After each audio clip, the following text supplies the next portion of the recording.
Hi, loves. Welcome to a new episode of the AW Confidential podcast. Today's guest is a champion for women. And I've been looking forward to this interview for so long. I literally manifested this moment about 2 years ago. We continue to celebrate Women's History Month, and this woman certainly is blazing a trail in her own right, as she helps to destigmatize pleasure and empower us to embrace it as well. Rebecca Alvarez is a nationally recognized sexologist and the founder of Bloomi, a company that creates inclusive sex education and clean intimacy products for all bodies to help get us in the mood. She has been featured in major platforms like, I can't give you the whole list, but I'll give you a few of the names. Forbes, People Espanol, The Cut, Business Insider, Refinery 29, Calo News, and so many others. Bloomi products can be found on hundreds of store shelves across America. And most recently, it was picked up by Target stores. And I'm so excited to have you. Hi, Rebecca. Hi, I'm so excited to be here too. That was such a nice intro. Thank you. I had to shorten it because you have so much going on. No, that's a good summary. So much going on. Well, congratulations, first of all. I have to give you your you. flowers. I mean, what you've done is not just a badass, it's needed. And as I was doing my prep work, as you know, I do, your journey to sexual wellness began some time ago. And I want you to share a bit about how you went from creating your sexual wellness major at UC Berkeley to becoming one of the few Latina entrepreneurs to raise over $3 million for your business. Yes, I am happy to talk about them, but I think even going back a little bit, like growing up, childhood years. So I'm Latina, grew up Catholic, which has a lot of messaging of not having sex before marriage. And then I had abstinence-only education in high school. Can you share just a bit about that? It was basically what happened is I was considered an at-risk kid because of the schools that I went to. Like basically not a lot of Latinas were going to college from my local schools. This amazing angel sponsor gave me a scholarship to go to a private all-girls Catholic high school. Wow. So it was a great education. It like changed the trajectory of my life. But I was really like honing in on why are we doing abstinence-only education here? And it's because it was Catholic. We actually got abstinence-only contracts. It was bizarre and didn't get no pleasure-focused information. It was just kind of that fear-based model, right? Wow. And so when I got to college, when I went to Cal, it was life-changing for me because it was so refreshing to be in a sex-positive campus, I say, which people are like, what does that mean? Like, they promote sexual wellness. I took all the coursework and realized there's all this amazing, rich information, but there's no major for this. So I actually worked with the school to create the first sexual wellness major. It was a fun entrepreneurship project, I like to say. It was a lot of work, but it was fun. And that's where it all kind of started. I ended up diving deeper into the space. I got a master's in this space and then worked in startups, developed products, had all this experience as a sexologist, which people will ask me, what is a sexologist? And you're going to tell us. Yes. It's basically someone with a higher education in human sexuality. Okay. So I've studied sex research. Sex research is everything you're probably thinking, like the biometrics of people being intimate, all the way to like HIV research, women's health studies, things like that. But I ended up raising venture when I fell in love with the startup ecosystem and I decided to start my own company. So I ended up raising, not knowing how hard it was going to be. Like, you know how they say, like, maybe it's better if you don't know how hard something's going to be? Yes, absolutely. 100% agree. Because if I knew everything I know about entrepreneurship, I probably would have shied away from it. It's not for the faint of heart. It is not for the faint of heart. And I think fundraising is like another testament to the founders who are raising the capital. They have grit, like major grit. So I raised $3 million for Bloomi, and I just shared this yesterday. We're pretty sure I was the 69th Latina in the country to do it, and that number has been like a good luck charm number for me. Like follows me everywhere. It's like my parking spot, my apartment number before. It's like, a good number, though. It's a good number. It's a good number. So that's kind of how UC Berkeley got to basically raising. But it sounds so intimidating. Like that whole process, that whole journey. I can't even imagine what was going through your head as you were taking on this. I think the only word I can find is intimidating. So I wonder, what were you thinking? So going into this space? Yeah. So I knew, I actually didn't even realize I was going into sexual wellness as a career choice until I was thinking about grad school, because I had taken all the biology courses to apply to medical school, thinking I would go more of sexual medicine, OBGYN, because I really like biology. But because I researched so much, I kept being drawn to the human sexuality program. I was enrolled in this other program, and I kept wanting to go across the hall to take those classes. So I kind of just let go. And I said, I'm being drawn to this. It is so special to me to have all this really rich knowledge. I am such a confident person because of it. And I feel like if I could create something that gets this information out to people, especially found purpose. People of color. Yes. I was following that. And that's been kind of my North Star, not knowing how everything's going to play out, but it's been a fun ride so far. It's crazy. I love that. So in an interview with Calo News, you said that at the core of sexual intimacy is unlearning bad sex education. What is something you've had to unlearn to achieve healthy sexual intimacy? I think one of the first things that I had to unlearn, that is, interestingly enough, probably the most common thing I work with Latina women to unlearn, is that masturbation is bad. You know Self-pleasure. You know what's interesting? That I made a note, because for me, I've had to unlearn shame. Yeah, the shame that comes Absolutely, with 100%. feeling the pleasure of your own body and your own touch. Definitely had to unlearn that. It feels uncomfortable, and if you think about it, you grow up with all these messaging around shame and around purity culture and things like that. And for men, it's different, by the way. Yes, the gender differences, right? So I think you just have to basically unlearn and see where those are coming from, and know that those are not an accurate reflection of what is healthy for you. Because if you look at the medical benefits, the mental health benefits, all those wellness benefits, they do not align. Stress relief. I read somewhere that it actually helps with your heart health. Heart health, cardiovascular health, mental health. It relieves depressive symptoms. It relieves stress. It relieves pain. It helps with bonding. It helps with sexual confidence. It's endless. It is. And these are proven things. It's not just, someone saying an act is good for you. There's so much research that shows that this is something that is so healthy for us. So it does not align with a lot of the messaging we get growing up. And I literally, as I was preparing and doing the reading, I was thinking about my own experiences, and a lot of it also has to do with culture, with trauma, Latino culture, with trauma. Absolutely. And I think you're right. I think we do have to self-examine and see where that comes from. 100%. And I love my culture. I do. It's just, if there was one thing that I feel like I would really want to change, it's the fact that we do not talk about sex and intimacy candidly, I would say, at all, or maybe a little bit, or if you have a really special progressive family, money maybe it's and different. Sex were two things that we did not talk about. I had to learn that stuff on my own. And, that's why there is so much that's kind of unspoken when it comes to trauma or confusion. Mm-hmm. And even if you talk about money, there's a big concept of money wounds now. These are things that we should not be quiet about. We should be wanting to talk about these things.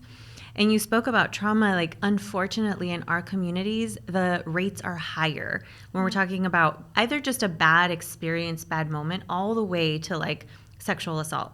These numbers are so much higher than people realize because they're already high, but those are the reported cases.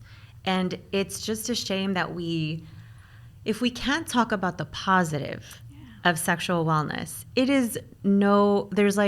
it's very clear to me why we cannot talk about the hard difficult things about sex as well. So what I'm trying to do is just normalize this a little bit more. Like, let's have the light conversations about your wellness, your goals, your intimacy goals, pleasure. And I think that's actually going to help everything else too. I love it. So what do you think are two major things we get wrong about sexual health? Because we get a lot wrong, let me tell you. Two major things we get wrong. It's a good question. I think one of them is that you always have to be in the mood to have sex. Don't you? No, just kidding. Just kidding. No, I think so. My whole thing is helping people get in the mood naturally. And if you want to, like, there's solutions for that. But people don't have to always be on. And it doesn't have to be something that you engage in every day, multiple times a day. I think people are often surprised when I tell them the averages because they ground us a little. You have some numbers? Yeah. So please share. Average amount of sexual frequency. So like the number of times people have sex per month on average. Do you want to guess what it is? Alone or with someone? With someone. Say you have, this is for people in a partnership. Okay. What do you think the number is? Average per month. Per month. I want to say at least twice a week, at least. So like 8. That's the least. The average is 2.5. No. 2.5. And we're talking about average, right? So there's some folks that maybe they're not really engaging in sex anymore and they haven't for a long time and there's other things going on. And there are people that are on the other side where it's like multiple times a day. Maybe it's like they have a lot of time together. Are there people that really do have sex multiple times a day? In my expertise area, it's not usually like morning, middle of the day, and night. It's usually you go multiple times.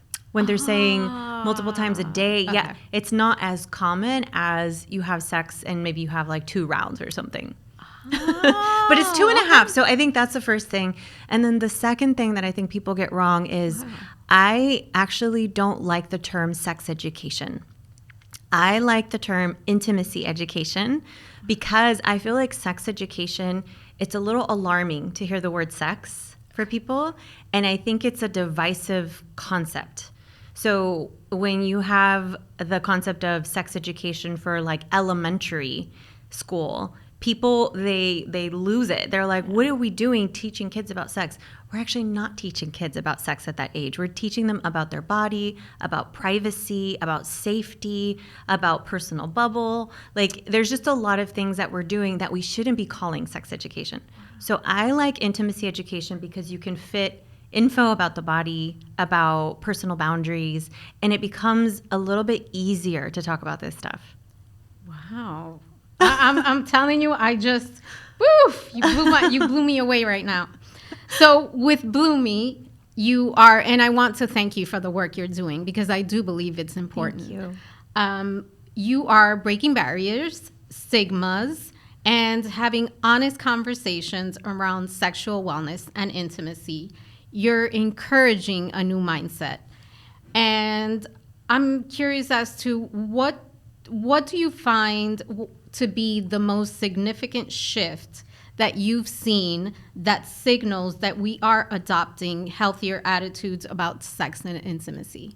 Because you're out there. Yes. And I feel like I have that privilege of like talking in groups and kind of seeing what I'll say like community climate is in different cities, but we also do so much work digitally. So I have a lot of data points from that.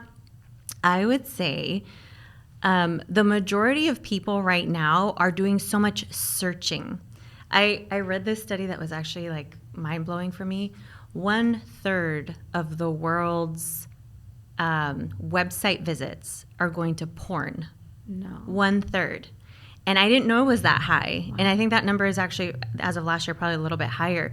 But what I realized is that people, whether they're searching for porn or they're searching for a solution or a menopause relief, that's a whole nother episode. That's a whole nother episode. Oh my gosh. But I just feel like we are now seeing the wave of people searching. And so digitally, you see a lot of people wanting solutions to the issues that they're having. If you look at like Google breakout terms for the past 3 years and the amount of searches for sexual wellness, people are now wanting the information. And even if we're not talking about it as much as I would hope, it's getting better. And over the last decade, it's gone better. Okay. So we're going in the right direction. Yes. Now, you fueled this marketplace for clean, intimate products, which is a different aspect of the business. I was trying to be funny, but you built it, we're buying. Some investors have, I did read this, that some investors have asked you to remove sexual wellness from your site, and you won't budge on that.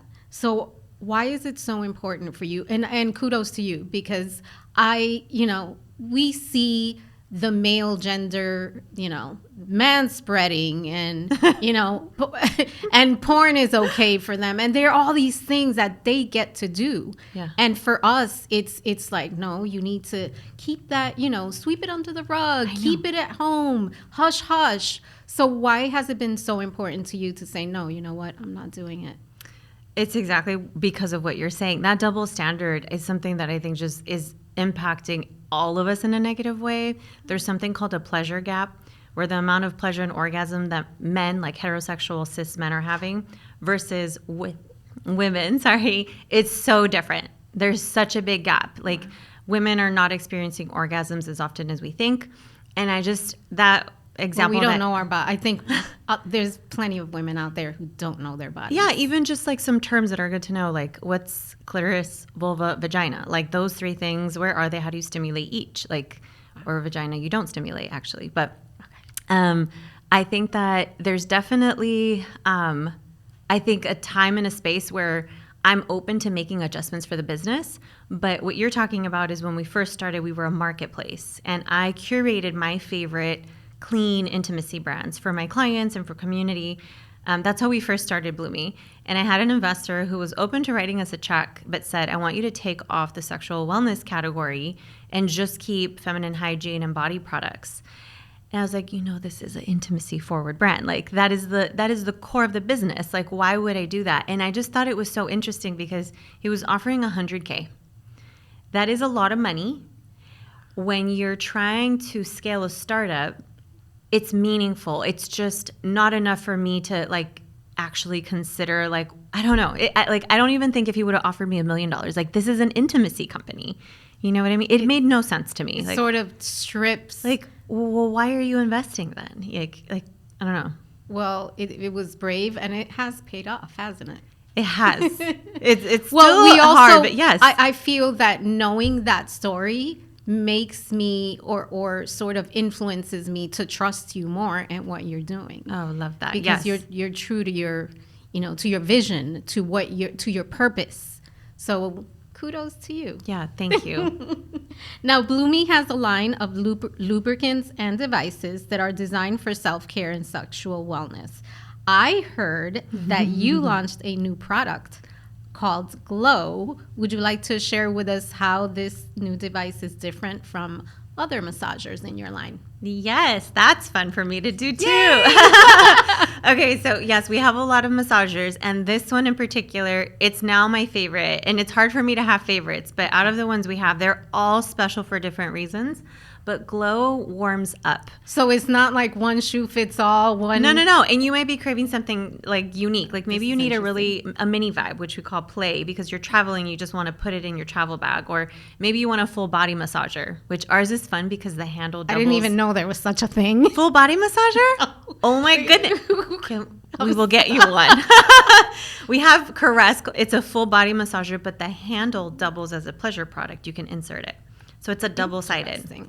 Okay, so Glow warms up. And the reason we wanted to add warming and test this out, which, by the way, it's been so popular already, we're so happy, it helps with your natural blood flow. And it feels so nice. Think of like when you put cold lube or a cold toy on that part of your body, it's kind of like, ugh. When you go to the GYN, are you kidding me? It's, oh my God, that is actually the worst. But by the way, they have a warmer now. They do have a warmer now. And they can warm up the lube even. Yes, they do. Thank you, offices. Whoever made that must have been a woman too. Yes, it must have been. So this product, it's really beautiful because it's not too big, it's not too small. I think we have one somewhere, but it's you can use the warming feature and the vibration together or separately. I would encourage together, but even the warming feature, it's like a natural way to boost your arousal, boost your blood flow, and your increased blood flow will help to create wetness and secretions, which then increase your desire. So it is really effective for helping you get in the mood. So my own curiosity, how do you develop a product like this? Okay, I've been doing it for a long time now. Ask, guys. So I actually have fun doing different stages. And the way that I do product development is probably different than other people, but I was trained in more of like an incubator mindset where you iterate, you draw, you test. You iterate, you draw, you test. It's like design thinking by Stanford. So I sketch a lot. And I've tried hundreds of toys at this point. I'm sure. I've studied the pelvic floor, the body. I know the angles. And it's so interesting. When I see a toy, I'm like, that angle's not right. Like you can tell someone didn't know the angle for that. Yeah. But it's like there's averages and there's not averages. So I'll sketch it. I'll work with a designer to make it more official or like more engineer-y because that's not my strong suit. And then once we develop it and we have models, we have a group that tests with us. It's called Bloomi Beta. And we use their feedback and we will revise until we get a high score. I love it. Oh. If anybody wants to be part of Bloomi Beta, they can come to our site and join the email list. And it's actually really fun. We'll give you thank you gifts for testing. Interesting. Well, we're going to get your information a little later. So thank you for sharing that. That was super interesting to me. So in addition to being an entrepreneur, you are a wife and you're a mom of 2 girls. I have to ask about the personal aspect of it. I grew up in a Dominican household, and I'm sure it's similar to what you grew up with. I was somewhat sheltered. Like I mentioned, there were a lot of things I couldn't ask my mom, or I was just afraid to ask. I have made the conscious decision to have a different relationship with my daughter. It is important to me because I want to make sure that she grows up, she's 21, that she becomes a confident, just a confident woman in her sexuality, in herself, because I do believe that that aspect of your confidence does affect how you so many walk parts of your life in life, how you navigate, how you carry yourself. I think there is some sort of correlation there. So have you thought about, because you have 2 girls, how you will handle that in the future? Because it's tough. You always see them as babies. I know. For anyone who has daughters. Yes.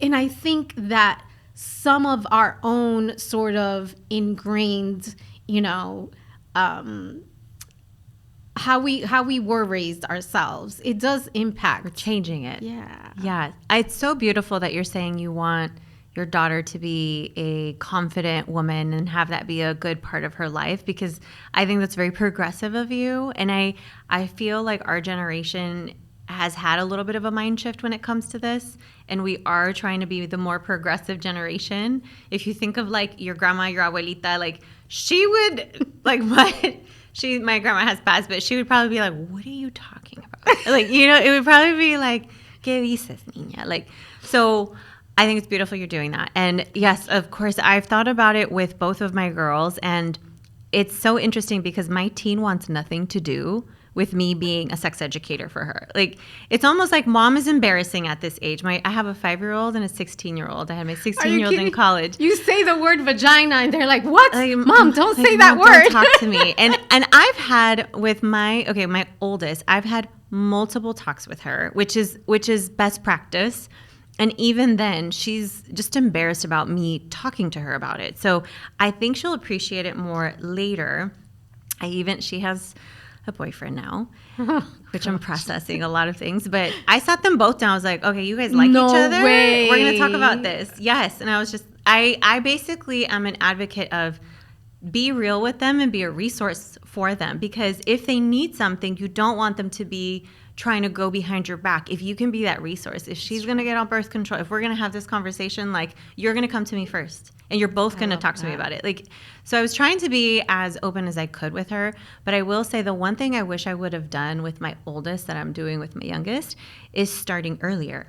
Really? Because my daughters, well, I won't go into details, but like when they get their menstrual cycles, it's actually getting earlier and earlier with girls. I have read that. And yes. so for a lot of reasons, some of it is diet, some of it is genetics, but I feel like I was really good about having like menstruation conversations with her, but I feel like I should have also talked a little bit about like healthy relationships and privacy and things like that that you do talk about, but I wish I would have done it more. So have you heard the saying 8 is too late?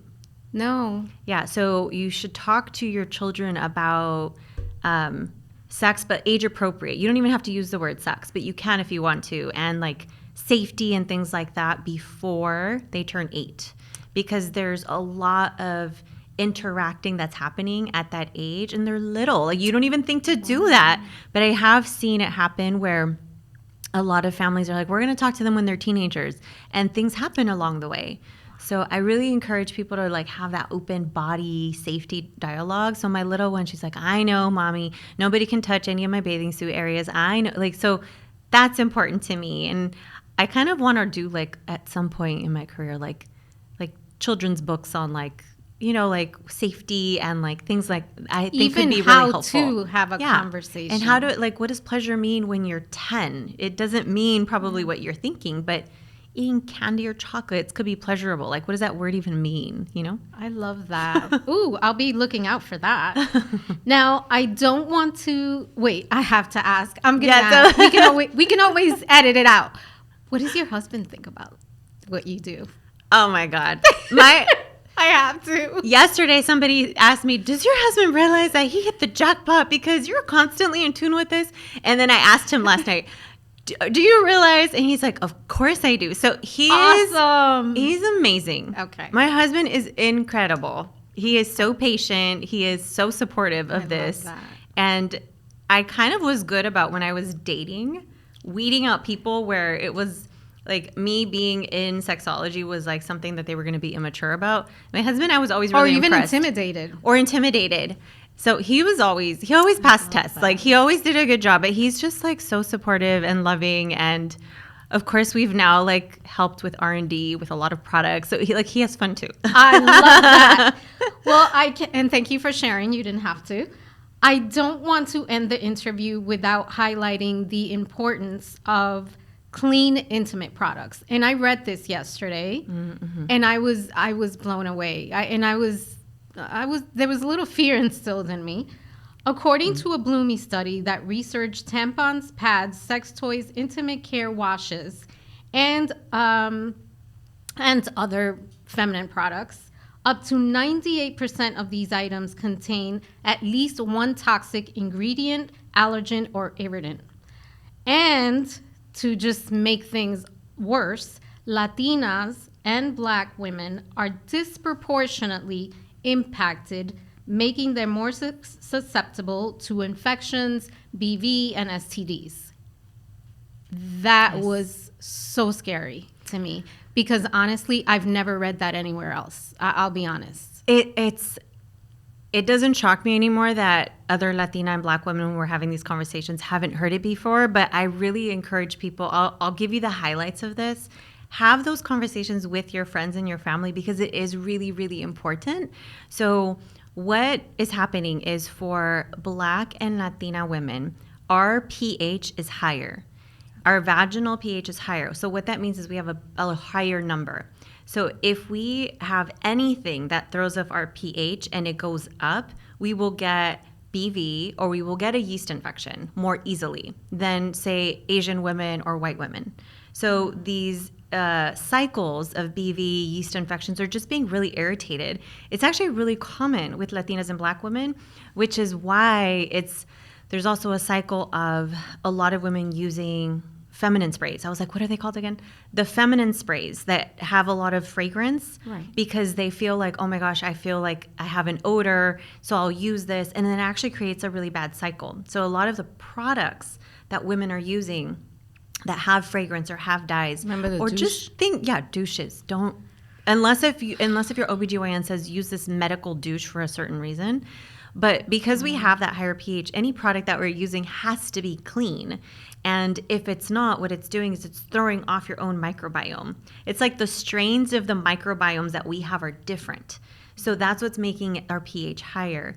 So what we do is we actually write what the pH is of the product. So the lubricant and the wash will have the pH, and you're supposed to be using things that are around a 4.5 to 5.5. And there's on the strips outside for us to find out what our pH is, right? There's strips, and you can actually tell. They'll do the color, and you can see if you're too high or too low. Usually we are too high. So before we launched the company, I did about a year's worth of research with other people on the industry. And that's where I was like blown away at how many toxic ingredients are in our products, because it's an unregulated industry.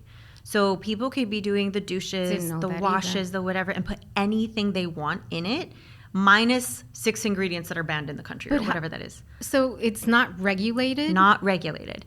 And the lubricants are regulated, but most consumers, like the average person, does not know to check if it was cleared by FDA. So there's all these things going on behind the scenes. And I think just the big companies and even smaller companies, they were just taking advantage of that and making things smell like strawberries and peaches and adding pink colors, which is the worst color to add, or even putting glycerin. So glycerin is actually a really good ingredient for your body because it's hydrating for your body skin. But when you put glycerin on your intimate skin, it can cause yeast infections. So if you ever feel dry or you feel like there's a little bit of discharge or you just feel off and irritated, it's probably your products, maybe even your fabric softener in your underwear. We were just talking about this with our driver here. So many things to know. And I think to not feel too scared, because you can get it under control if you're in a bad cycle. Don't use fabric softener. I stopped using fabric softener a couple years ago. Awesome. Cotton underwear as your everyday. Wait. Yes, you can still have the sexy like other things, but your everyday underwear should be cotton. And the products you use, buy from a clean brand and buy from a brand that's telling you what the pH of the product is. Thank you for all that. I know. I feel like I talked really fast. That was amazing. Now, I have to make sure that, and you've given us so much, I feel guilty asking you for this, but there's a lot of misinformation out there, as you just shared. I've learned so much. It's critical for us to educate ourselves. Can you offer your best advice or best practices for us to unlearn that bad education? Because I truly feel like this episode and just preparing for it, I've been educated. I was just, it's intimidating. It's like, wow, I've been doing it all wrong. But I'm glad you said you can unlearn it. But for anyone who wants to begin the process of normalizing sexual health, normalizing wellness, intimacy, can you share best advice or best practices? And like I said, you've given us so much already. I would say one thing that could be very helpful to keep in mind is that your pleasure and your sexuality are very fluid. And the reason that's important to keep in mind is because what you're going to be interested in, or the things you crave, or the type of pleasure you want, it's going to change. It's going to change as you get older with every new relationship. Sometimes within the month with our cycle. Like we have a whole thing that is impacted. Our sexual hormones are impacted by basically the state of our menstrual cycle. So if you can just keep in mind that it is a very healthy thing for you to be interested in new sexual experiences, in new types of products, new moments. That's a very healthy, normal thing. And then kind of secondarily to that, unlearning a lot of the stigma, like just use this episode as your kind of nudge to say that it is okay to let go of a lot of the shame that you might be carrying, whether it's because it's cultural or religious or whatever that is, because it is very healthy for you to masturbate. It is very healthy for you to connect with your partner. And so those two things together, I think, give people a little bit like okay, I can breathe a little better. I kind of want to go explore this thing. Yes, do it. It's good for you. I love that. I want to keep you here all day. Rebecca, thank you so much. I want to make sure that everyone knows how to find Bloomi products, how to learn more about you and about your, everything you have going on, because there is a lot. There's a lot. So if you're interested in the products, you can visit our website. It's thebloomi.com, and all of our social handles are at thebloomi. You can also follow me if you want like mom entrepreneur sexology stuff, Rebecca Alvarez story. But you can also shop us at local shops. If you have any local boutique shops that you love, let us know. We're always interested in expanding. Also Target, CVS, and Amazon. I love that. And what was that? You said something about the boutique shops? The test group? Oh, Bloomi Beta. Yes. Okay. So sign up for our newsletter. And I'm not just saying that because you're supposed to. Sign up for the newsletter because I give so much education in there. Like if you, I'll be signing up for it. Yeah, so you can just get bite-sized things here and there. And you'll also be invited to participate in Bloomi Beta. So you can test products and we can send you thank you gifts. You get invited to events. We just had a really fun event this morning and last night too. So yeah, it's a way to stay connected to us and hang out. Well, thank you so much for all the work that you do, for just spending time with me here and educating our community. And we'll be looking out for what's next. Thank you. And Glow. That's something that we'll be looking into. And we'll make sure you guys get it. And thank you for having this conversation. Of course. It's a very progressive conversation. It's very much needed, especially in our community. So you have to come back for part 2. Yeah. Okay. And thank you, loves, for joining us on this episode of the AW Confidential Podcast. Talk to you soon.